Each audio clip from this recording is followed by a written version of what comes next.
Laptop कैसे खरीदें, कौन सा खरीदें, कितने रुपए का खरीदें, क्या क्या चीजें उसमें देखें, ये सारी चीजें मैं इस वीडियो में कवर करने जा रहा हूं। इस वीडियो को देखने के बाद आपको कहीं और जाने की, कहीं और स्टडी करने की जरूरत नहीं है।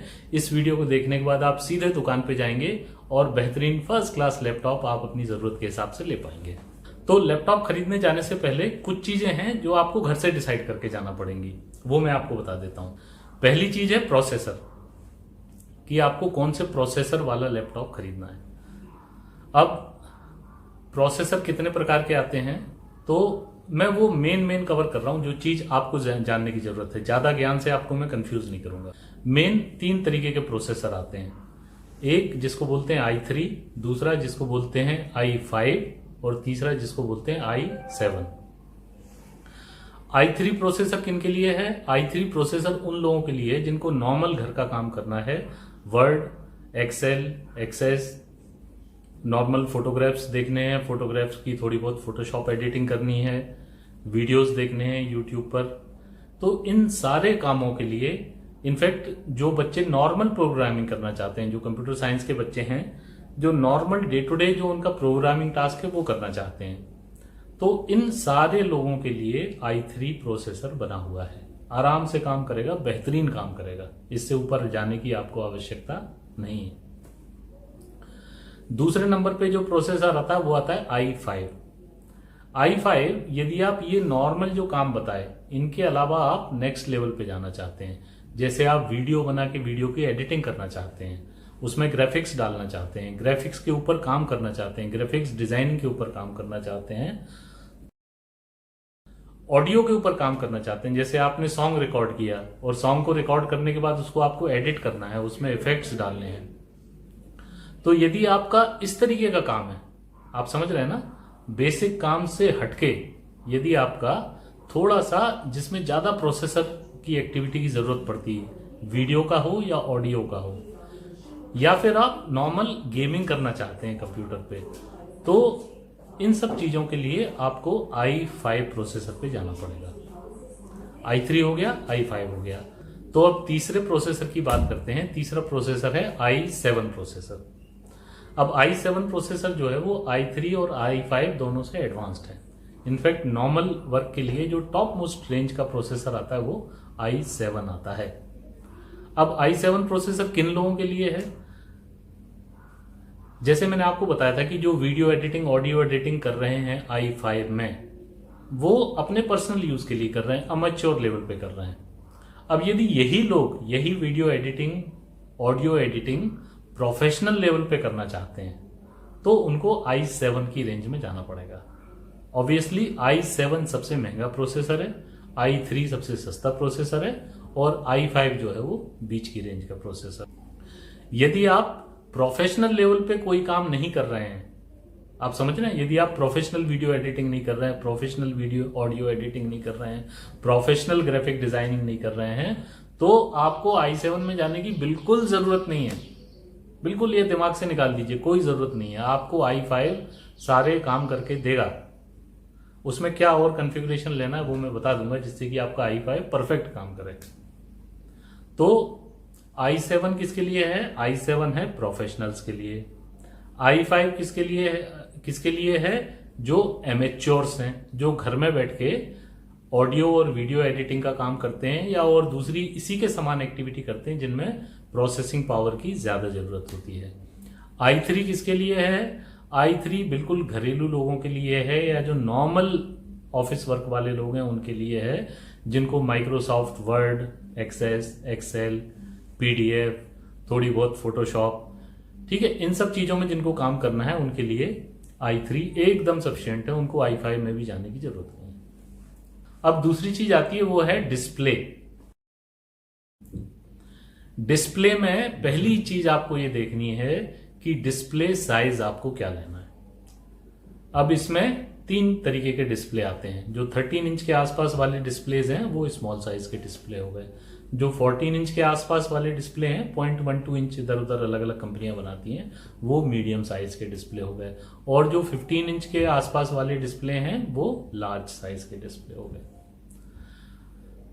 एडवांटेज क्या है? यदि आप सबसे छोटे साइज वाला डिस्प्ले लेंगे 13 इंच वाला, तो आपको छोटा लैपटॉप रहेगा, इजी टू कैरी रहेगा। यदि आप बड़े साइज वाला डिस्प्ले लेंगे तो आपका बड़ा लैपटॉप रहेगा, थोड़ा सा हैवी रहेगा, थोड़ा सा डिफिकल्ट टू कैरी होगा। और जो 14 इंच वाला है वो इन दोनों के इन बिटवीन है। अब डिस्प्ले से जुड़ी एक और चीज होती है कि जब आप छोटा डिस्प्ले लेते हैं तो कई बार क्या होता है कि जो कीबोर्ड रहता है वो भी छोटा हो जाता है। और स्पेशली उन लोगों को जिनकी उंगलियां बड़ी हैं, जिनके हाथ बड़े हैं, उनको वो छोटे कीबोर्ड में काम करने में बहुत दिक्कत आती है, वो उसमें एडजस्ट ही नहीं कर पाते। तो आप ये जरूर देख लें कि आपकी उंगलियों के हिसाब से जो कीबोर्ड दिया हुआ है। आजकल कई कंपनियां ऐसा भी करती हैं कि छोटे डिस्प्ले साइज में भी कीबोर्ड इस तरीके का देती हैं कि उसकी कीज छोटी ना हो, भले ही जैसे न्यूमेरिकल कीपैड है उसको नीचे ले लेती हैं या कहीं और एडजस्ट कर लेती हैं, जिससे कि आपकी टाइपिंग कंफर्टेबल हो। तो आप यदि छोटे साइज के डिस्प्ले पे जाना चाहते हैं तो इस चीज को गांठ बांध के जाइए कि जो आपको कीबोर्ड दिया हुआ है उसको सिर्फ देखना नहीं है, उस पर उंगलियां चला के देखनी है कि आपकी उंगलियां ठीक से जम रही हैं या नहीं जम रही हैं। तो यदि आपको एकदम कंफर्टेबल टाइपिंग चाहिए जिसमें सारा एकदम फुल कीपैड हो तो आप सबसे बड़ा वाला लार्ज साइज का लैपटॉप लीजिए, 15.6 इंच का जो आता है, उसमें बेहतरीन आपका कीबोर्ड का सब कुछ लेआउट रहता है। यदि नहीं तो आप 14 इंच वाला ले लीजिए, उसमें भी जो कीबोर्ड है वो रीजनेबली बढ़िया रहता है। 13 इंच वाले में आपको थोड़ा सा देखना पड़ेगा। ये एडवांटेज डिसएडवांटेज मैंने आपको बना दिए। दूसरी चीज आती है कि डिस्प्ले की क्वालिटी कैसी है। डिस्प्ले की क्वालिटी आपको कोई भी स्पेसिफिकेशन देख के समझ में नहीं आएगी। डिस्प्ले की क्वालिटी आपको फिजिकली देखना है जाके। कोई कुछ भी क्लेम करे, आपको डिस्प्ले को फिजिकली देखना है कि डिस्प्ले फिजिकली देखने में कैसा लग रहा है, अननेसेसरी उसमें ग्लेयर तो नहीं है। ठीक है, जैसे मैकबुक है, मैकबुक का डिस्प्ले कहा जाता है कि सबसे अच्छा है क्योंकि वो उसको रेटिना डिस्प्ले बोलते हैं। तो इसी प्रकार से जो बाकी कंपनियां भी हैं, चाहे डेल हो, चाहे लेनोवो हो, और भी जो दुनिया भर की सारी कंपनियां, वो सब अपने अपने डिस्प्लेस को उन्होंने कुछ कुछ नाम दे रखा है। पर आपको जाके डिस्प्ले की जो प्रॉपर्टीज हैं वो फिजिकली देखना है कि कैसे दिख रहा है, स्पेसिफिकेशंस पे नहीं जाना है। डिस्प्ले हो गया, आपका प्रोसेसर हो गया। अब तीसरी चीज आती है आपकी रैम, रैंडम एक्सेस मेमोरी। देखिए, जब प्रोसेसर प्रोसेसिंग कर रहा होता है तो एक टेम्परेरी स्लेट बनाता है, उसमें वो कुछ लिखता है कैलकुलेशन की, फिर मिटा दिया, फिर कुछ लिखा, फिर कैलकुलेशन की, फिर मिटा दिया। तो ये जो टेम्परेरी स्लेट होती है इसका नाम रहता है रैम, रैंडम एक्सेस मेमोरी। अब आजकल जो है 6 GB, 8 GB, 12 GB इस तरीके की रैम आ रही हैं। नॉर्मल और मीडियम टाइप का यदि आपका उपयोग है तो मैं सजेस्ट करूंगा कि आप 8 GB रैम के लिए कम से कम जाएं, 8 GB से कम रैम के लिए ना जाएं। ये आपको क्या करेगा, 8 GB रैम आप लेंगे तो ये आपको फ्यूचर भी सिक्योर करेगा कि अगले 2, 3, 4, 5, 6 सालों तक ये 8 GB रैम आपको बेहतरीन काम देने वाली है। एक रैम के अलावा ज्यादातर लैपटॉप्स में एडिशनल स्लॉट भी दिए होते हैं। तो यदि आपको ये लगता है कि भविष्य में आपको और ज्यादा रैम की जरूरत पड़ सकती है तो आप उस लैपटॉप को खरीदिए जिसमें एडिशनल रैम का स्लॉट दिया हो, जिससे कि आप बाद में रैम को बढ़ा सकें, 8 GB से 12 GB कर सकें। तो एडिशनल स्लॉट जो है वो दूसरी चीज है रैम के विषय में देखने वाली। तो प्रोसेसर डिसाइड हो गया, i3, i5, i7 में से कौन सा लेना है। डिस्प्ले डिसाइड हो गया, स्मॉल, मीडियम, लार्ज में से कौन सा लेना है। रैम डिसाइड होगी। रैम में क्या डिसाइड हुआ, कम से कम 8 GB लेना ही लेना है। और 8 GB के साथ में यदि एडिशनल स्लॉट मिले तो सोने पे सुहागा। एक चीज है आपका कि हार्ड डिस्क ड्राइव आपको कितना चाहिए। तो hard disk drive 500 GB, 1 TB ये जनरली चलता है। अब जो लेटेस्ट टेक्नोलॉजी आ रही है उसमें 2 तरीके के डिस्क ड्राइव हो गए हैं। एक हो गया है हार्ड डिस्क ड्राइव और एक हो गया है सॉलिड स्टेट ड्राइव, SSD। तो पहले तो SSD आता नहीं था, पहले पुराने जमाने के सब लैपटॉप में हार्ड डिस्क ड्राइव ही आता था और वो 250 GB, 500 GB, 1 TB ऐसे चलता था। अब आज के जमाने में ये जो सॉलिड स्टेट ड्राइव आ गया है जिसको SSD कहते हैं, SSD बहुत ही बढ़िया चीज है, बहुत ही बढ़िया चीज है। और SSD से प्रोसेसर का परफॉर्मेंस बहुत इंप्रूव हो जाता है क्योंकि SSD से रीड और राइट करना बड़ा फास्ट है।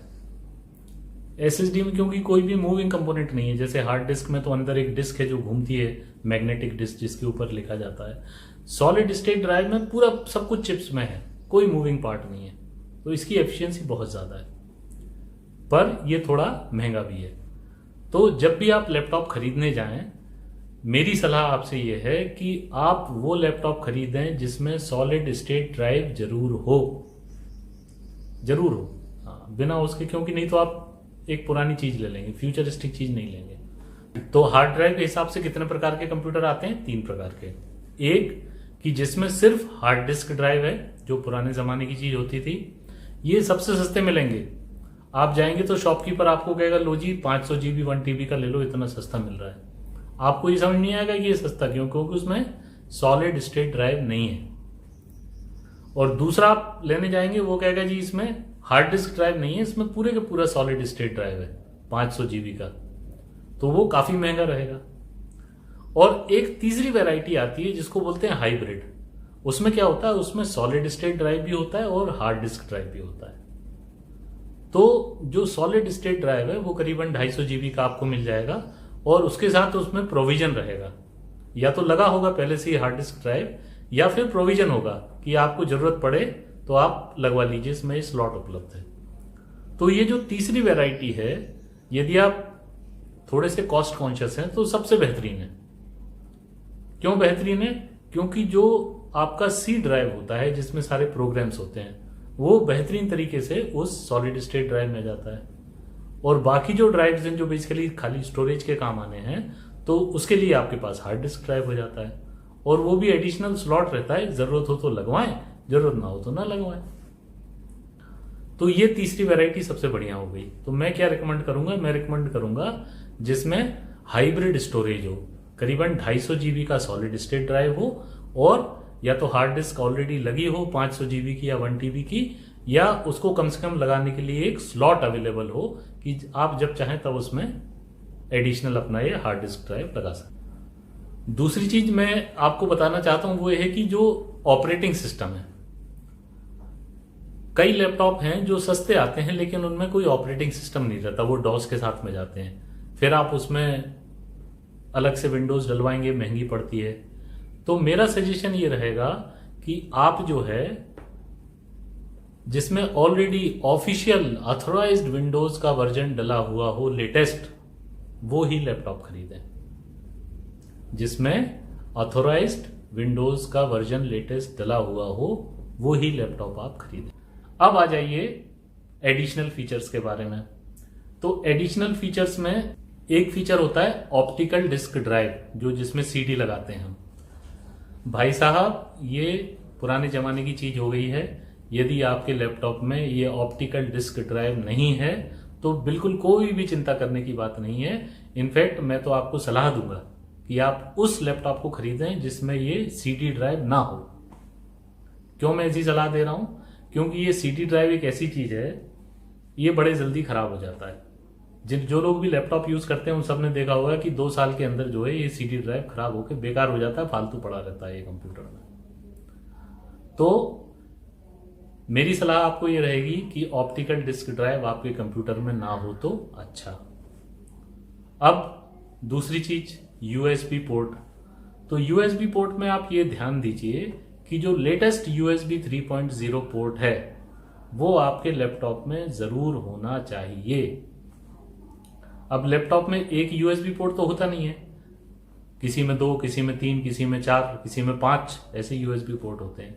तो आप ये देखिए कि कम से कम एक जो है, 1 या 2 जो है वो लेटेस्ट USB 3.0 वाला पोर्ट हो। ठीक है। दूसरी चीज आपको ये देखनी है कि आपके लैपटॉप में फिंगरप्रिंट स्कैनर हो तो अच्छा है, क्योंकि आजकल जितने जो एडवांस टेक्नोलॉजीज आ रही हैं, बार बार आप लैपटॉप खोलते हैं फिर उसमें पासवर्ड टाइप करते हैं, ये आपका टाइम वेस्ट करता है। तो आप ये देख के चलें कि आपके लैपटॉप में फिंगरप्रिंट स्कैनर, फिंगरप्रिंट रीडर जरूर हो। दूसरी चीज। अब तीसरी चीज है जिसके बारे में लोगों को बिल्कुल नहीं पता होता है, बिल्कुल आइडिया नहीं होता है, और जो लैपटॉप की कॉस्ट में काफी अंतर लाती है, वो चीज होती है ग्राफिक्स कार्ड। ग्राफिक्स कार्ड क्या करती है? ग्राफिक्स कार्ड ये करती है कि जब प्रोसेसर ग्राफिक्स के ऊपर काम कर रहा है, वीडियो के ऊपर काम कर रहा है, तब ग्राफिक्स कार्ड उसकी प्रोसेसिंग को एनहेंस करती है, उसमें सहायता करती है, उसमें मदद करती है। तो यदि आपका कोई भी काम ऐसा है जिसमें आप वीडियो एडिटिंग करने वाले हैं, वीडियो रेंडरिंग करने वाले हैं, या आप और कोई ऐसा काम करने वाले हैं जैसे गेमिंग कि जिसमें ग्राफिक्स की बहुत ज़्यादा ज़रूरत पड़ती है, तो मैं आपको सजेस्ट करूंगा कि आप एक डेडिकेटेड ग्राफिक्स कार्ड वाला लैपटॉप ही लें। अभी मैंने वर्ड यूज़ कर दिया डेडिकेटेड ग्राफिक्स कार्ड। ये क्यों यूज़ किया डेडिकेटेड ग्राफिक्स कार्ड? क्योंकि जो भी प्रोसेसर आते हैं उनमें एक इनबिल्ट ग्राफिक्स कार्ड भी होती है। तो आप दुकानदार से कहेंगे साहब मुझे ग्राफिक्स कार्ड वाला दीजिए, तो वो कहेगा हाँ हाँ इसमें है। तो आप उसकी बातों में मत आइए, आप उससे पूछिए कि भैया ये जो तू है बोल रहे हो, ये इंटीग्रेटेड ग्राफिक्स कार्ड है या डेडिकेटेड है? तो वो कहेगा नहीं जी ये तो इंटीग्रेटेड है। कहना नहीं, इंटीग्रेटेड की बात मत करो, वो तो है, वो तो सब में रहती है। इंटीग्रेटेड ग्राफिक्स कार्ड हर प्रोसेसर में होती है, उसकी चिंता मत करो। आप कहना मुझे डेडिकेटेड ग्राफिक्स कार्ड चाहिए। अब किस कंपनी की आती है? तो एनवीडिया की जो ग्राफिक्स कार्ड है वो सबसे बेहतरीन आती है। 2 GB की आती है, 4 GB की आती है। तो नॉर्मल यदि आपका उपयोग है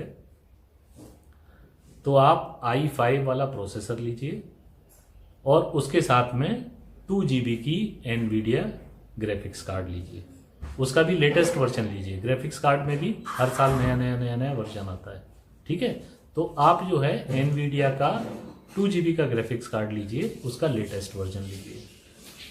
और अच्छे में जाना चाहते हैं तो एनवीडिया का 4 GB का ग्राफिक्स कार्ड ले लीजिए, और भी बढ़िया है, आपको लॉन्ग लाइफ देगा, बढ़िया काम करेगा।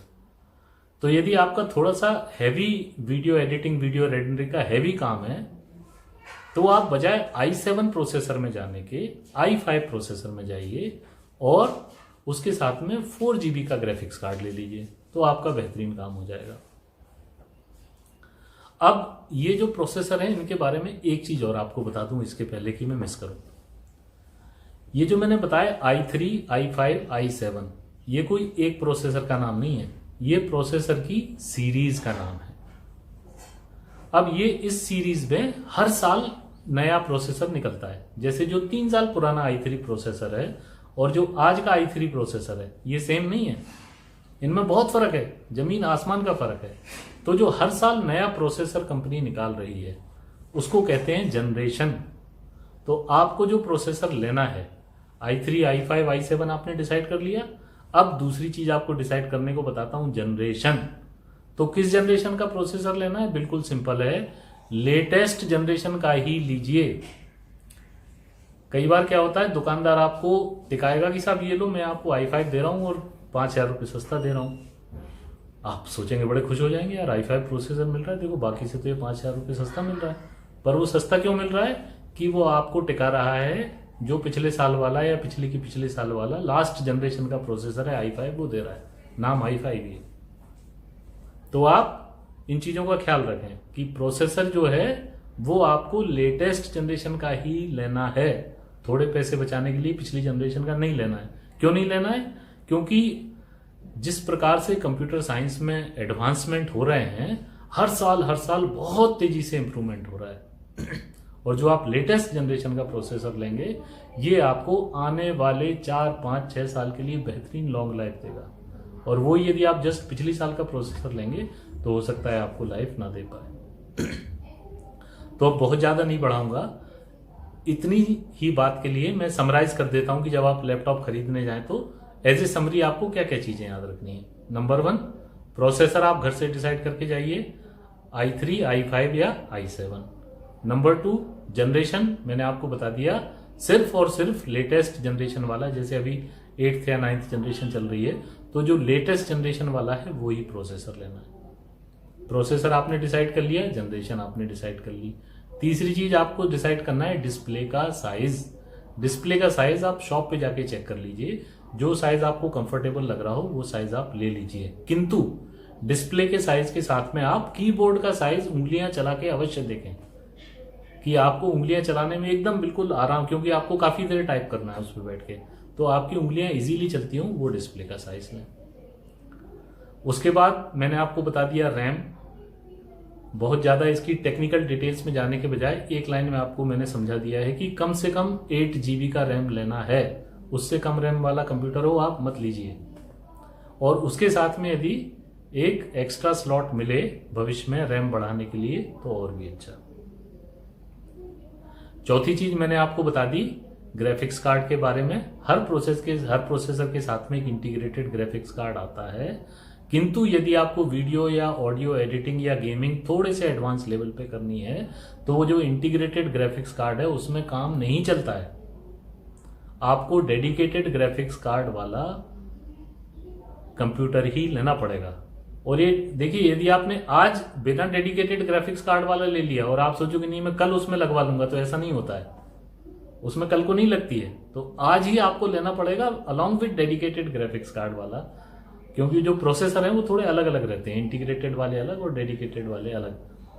तो डेडिकेटेड ग्राफिक्स कार्ड आप अभी से ले लीजिए 2 GB का या 4 GB का, ठीक है, जो आपको बेहतरीन लगे प्राइस के हिसाब से आप with A dedicated graphics card वाला कंप्यूटर ले लीजिए। हार्ड डिस्क ड्राइव जो है वो सॉलिड स्टेट ड्राइव आपको जरूर लेना है, या तो पूरा का पूरा सॉलिड स्टेट ड्राइव हो या फिर solid state drive with A slot for optional hard disk drive. Complete solid state drive भी हो जिसमें, तो उसमें भी दिक्कत नहीं होती, क्योंकि आजकल तो हार्ड डिस्क ड्राइव USB वाली आती हैं। यदि आपको बहुत ज्यादा रेगुलरली स्टोरेज करने की जरूरत नहीं पड़ती है, यदि आपको खाली बैकअप ही लेना है, तो फिर आप एक एडिशनल अपनी हार्ड डिस्क ड्राइव रखिए और उससे थ्रू USB आप बैकअप लेते रहिए। इससे वेट भी कम हो जाता है और आपकी आवश्यकता भी पूरी हो जाती है। और last but not the least, official Windows का जिसमें लेटेस्ट वर्जन इंस्टॉल्ड हो। ठीक है जी, थैंक यू, नमस्कार।